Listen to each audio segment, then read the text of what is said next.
On the spot news media, we got the latest news. We don't care about the views, we just representing right. Put local news internationally every night. On the spot, wave that Jamaican flag from left to right. Let's get it right, y'all know the type. We ain't dealing with the hype, we make it take flight.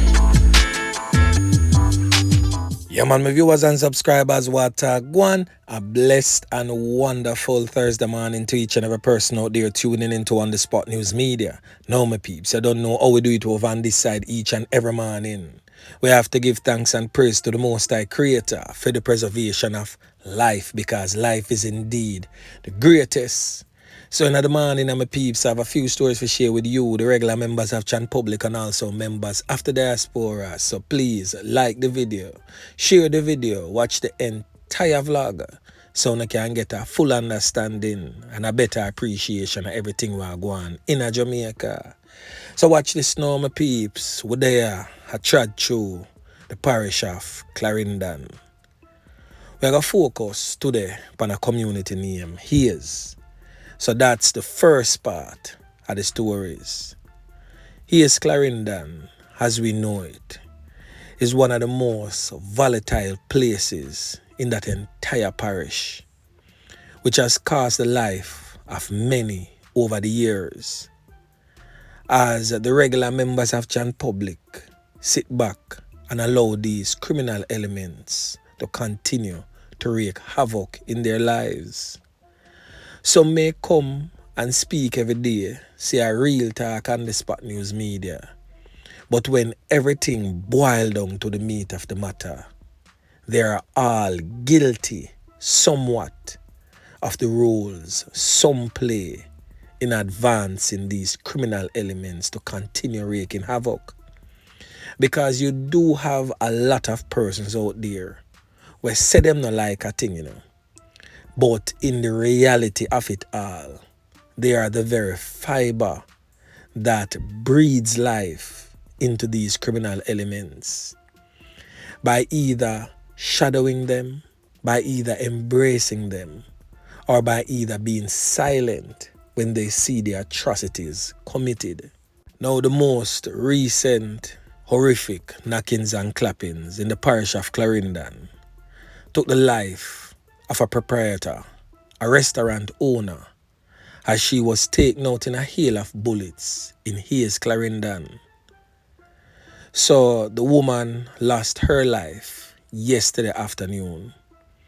Investigators in this particular matter reported that 39-year-old Alecia Peart, presently on your screen, a chef of Cornpeace district in Hayes, was inside a restaurant when a man entered and ordered food. The man was being served when he pulled a firearm from his waistband and fired on Miss Peart. She lost her life same place on the scene. The attack took place sometime around 12:57 p.m. at Alecia's home-style restaurant along the Hayes main road in Clarendon. The police have yet to establish a motive for that brutal knockings and clappings. Now, I'm pretty sure persons would have seen the culprit, and persons out there have knowledge of the plot that took this woman's life. Now, how much more will you sit and endure in the community of Hayes? How much more lives will you sit and allow to be taken by criminal elements? How much more funerals are you willing to attend? Now, yesterday, Alecia lost her life in her cook shop. And yesterday is also the anniversary, or should I say the anniversary, of that triple knockings and clappings that took the life of 3 men in the Hayes Newtown community. That is phase 2 for those who remember. So for those who can remember that horrific night when 7 persons end up get caught up seriously in Hayes Newtown Phase 2, and 3 of the 7 end up losing their life. The 3 are presently on your screen. This young man, 16 years of age when he lost his life, Demario Gibson, otherwise known as Pussman. This man presently on your screen, Christopher Romani, otherwise known as Lucky British. And last but definitely not the least, O'Neill, or some would call him Gangster in the streets. All 3 lost their lives to the hands of criminal elements in the Hayes community of Clarendon. So I'm saying this right now, Hayes Clarendon, it's time for a wake-up call. All these criminal elements who is hell-bent and wreaking havoc in your communities will definitely be exposed. And for those behind bars who is using their means and ways of influencing the lives of people in the streets, you too will be called out. And for those who is walking freely around, taking the lives of the innocent, I'm telling you, one of 2 things will happen.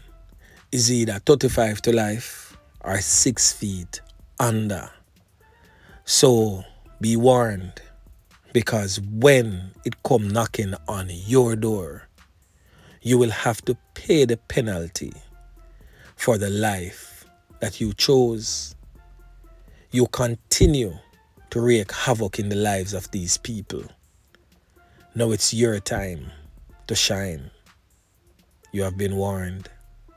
Say no way, my peeps. Make we continue. Now, over there in Mona, a really sad story. As this young man presently on your screen, who has since been identified as 20-year-old Taj Campbell Chang, lost his life brutally so to the hands of criminal elements. The police are theorizing that robbery was the motive. But at the end of the day, another young man was brutally cut down by criminal elements. Now his mother, his family, his friends, his former colleagues from the Jamaica College is now in mourning. The incident occurred at the intersection of Wellington and Mona Road, where the now deceased was reportedly walking when he was pounced upon by a lone criminal element that emerged from a car, who held him up and attempted to rob him, they say, and used a pointed instrument, a sharp instrument, to stab him all over his body. He reportedly managed to make an escape and make his way home, and that is where he collapsed. It is said that he was rushed to the hospital, but sadly he lost his life whilst undergoing treatment. His mother and his sister is at the house right now, tragedy struck, because losing her child and the sister losing a sibling has turned their world upside down. The mother stated that she can confirm, based on what several persons have indicated to her, that he was indeed pounced upon by an assailant from a vehicle. The mother stated that she is leaving everything to the investigators. The mother stated that her child, Taj, was an ambitious young man that had big dreams, but all of that was cut short. So my peeps, as we continue to mourn the losses, as we continue to feel the plunge of being in an enclosed space, stifling, because we have lost a loved one. I continue to urge to do the necessary things that we need to do to ensure the safety of our loved ones. And if we see something, please may I beg on my peeps, say something. Because you saying something just may be the determining factor between life and death for someone. Now over there in the troubled, crime-riddled, violence-prone Kingston Western Police Division, the police have arrested and charged a 21-year-old man identified as Marcus Robinson, but more popularly known in the criminal underworld as Survivor. He's of a George's Lane address in Kingston. He has been arrested and charged for a recent knockings and clappings that took place on Saturday, July 8th in the Kingston 14 area of Denham Town, Oxford Street to be more specific. He took the life of this man presently on your screen, a man who is identified as Kyle Lewis, but more popularly known in the streets as Blue Boy. Now, Kyle Lewis within himself is a criminal element likewise. So reports from the Denham Town police were that sometime about 12:30 a.m., Lewis was walking along the roadway in his community when a white Toyota Axio motor car drove up, and Robinson and two other criminal elements exited that motor vehicle and opened gunfire at Lewis, hitting him all over the upper body and head. Robinson and the other men escaped in the said waiting motor car. Lewis was rushed to the Kingston Public Hospital where, of course, he was pronounced you know what.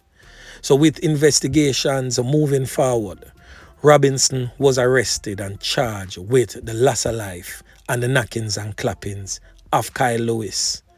Now, he has also been charged for prohibited weapon, the possession of prohibited weapon, and unauthorized possession of ammunition. His court date is being finalized by the police. Yeah, man. Now, over there in the parish of St. Catherine, the St. Catherine North Police Division to be exact, is presently investigating the body of a man that was found wrapped in tarpaulin with his right eye missing. All of this took place on the Run Hill Main Road in St. Catherine, that is in the vicinity of the toll entrance of the PJ Patterson Highway on Wednesday. Now, the Spanish Town Criminal Investigation Branch are probing the circumstances surrounding the loss of life of that unidentified man. The police report stated that the body is of dark complexion, slim built, and about 157 centimeters tall, which is equivalent to 5 feet 2 inches tall. The body was clad in a black long-sleeve turtleneck shirt, light blue jeans pants, multicolored shorts, and a black pair of Puma sneakers. So reports from the Spanish Town CIB stated that sometime about 9 a.m., lawmen were summoned to the area by citizens who stumbled upon the body. The scene was processed and the body confirmed to be, you know what, no longer among the land of the living. So the Spanish Town Police is now appealing to anyone with any information that may lead to the identification of this man to come forward. So they can contact the Spanish Town Police at 876-984-2305 or Police Emergency 119. So if anybody out there lose a family, lose a friend, can't find them, link up the Spanish Town Police, CIB, and find out if a year family that them slap away and dig out him eye. Boy, me I tell him my peeps, the thing rough. Yeah, man. Now over there in the troubled, crime-riddled, war-prone Westmoreland Police Division, another double knockings and clappings has occurred. This time in the community of Amity in Westmoreland. Now, the police report stated that residents heard explosions in the community late Tuesday night into early Wednesday morning and raised an alarm. The police team visited the area, and upon them visiting the area, the body of a man was found beside a house, and the other was discovered in nearby bushes. Both had multiple corner wounds all over their upper body and head. The police believe that a third man who ended up lost his life from gunshot wounds in the Cornwall Regional Hospital in St. James may be connected to the Amity incident.